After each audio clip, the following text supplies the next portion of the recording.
اس نے اپنے فرشتہ کو بھیجا کہ اپنے بندوں کو بچائے۔ ہمارے لیے آج کی پہلی تلاوت دانیال نبی کی کتاب، اس کا 3 باب 14 سے 20 اور 91 سے 92 اور 95 آیات مقدسہ تک۔ اس وقت نبوکت نظر بادشاہ نے کہا کہ اے شدرک اور میشک اور عبد نبو، کیا تم جان بوجھ کر میرے معبود کی پرستش نہیں کرتے اور اس طلائی مورت کو سجدہ نہیں کرتے جسے میں نے نصب کیا؟ پس اگر تم اس وقت بھی آمادہ ہو کہ جب کرنا اور نے اور تنبورہ اور چنگ اور ستار اور نفیر اور دیگر سازوں کی آواز سنو تو گر کر اس مورت کو سجدہ کرو جسے میں نے بنوایا ہے تو بہتر، لیکن اگر سجدہ نہ کرو گے تو اسی دم آگ کی جلتی بھٹی میں ڈال دیے جاؤ گے۔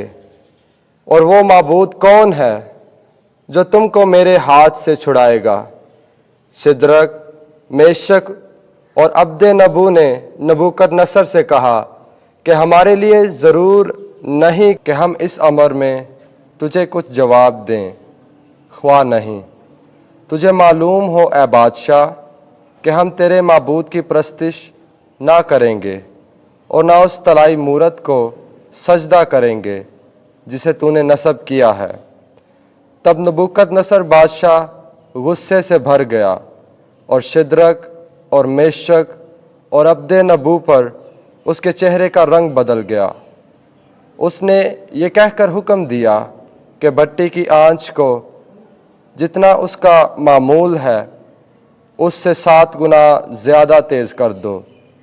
اور اس نے اپنے لشکر کے چند زوراور بہادروں کو حکم دیا کہ شدرک اور میشک اور عبد نبو کو باندھ کر آگ کی جلتی بٹی میں ڈال دیں۔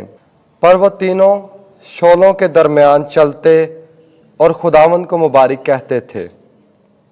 تب نبوکد نصر بادشاہ حیران ہو کر جلد اٹھا اور اپنے صلاحکاروں سے خطاب کر کے کہنے لگا، کیا ہم 3 مردوں کو بندھوا کر آگ میں نہیں ڈلوایا؟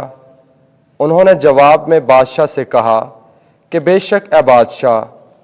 اس نے پھر خطاب کر کے کہا کہ میں آگ کے درمیان 4 مرد کھلے پھرتے دیکھتا ہوں اور ان کو کچھ ضرر نہیں پہنچا، اور چوتھے کی شکل اعلیٰ کی سی ہے۔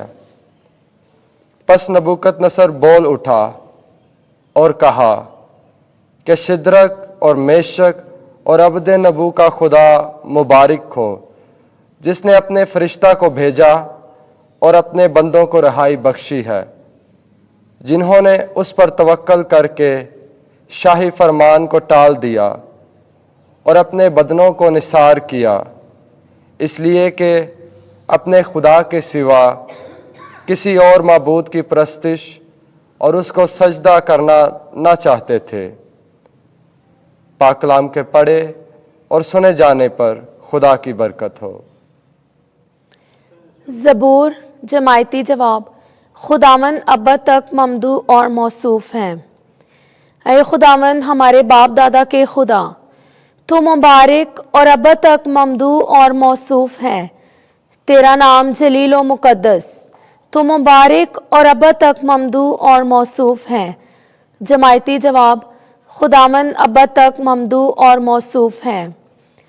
تو اپنے مقدس جلال کی ہیکل میں مبارک اور ابد تک محمود اور اجل ہے۔ جماعتی جواب۔ خداوند ابد تک ممدوح اور موصوف ہے۔ تو اپنی سلطنت کے تخت پر مبارک اور ابد تک ممدوح اور موصوف ہے۔ جماعتی جواب۔ خداوند ابد تک ممدوح اور موصوف ہے۔ تو کروبیوں پر تخت نشین ہو کر اور گہراؤں پر نظر کرتا ہے۔ تو مبارک اور ابد تک محمود اور موصوف ہے۔ جماعتی جواب۔ خداوند ابد تک ممدوح اور موصوف ہے۔ تو آسمان کی فضا میں مبارک اور ابد تک محمود اور جلیل ہے۔ جماعتی جواب۔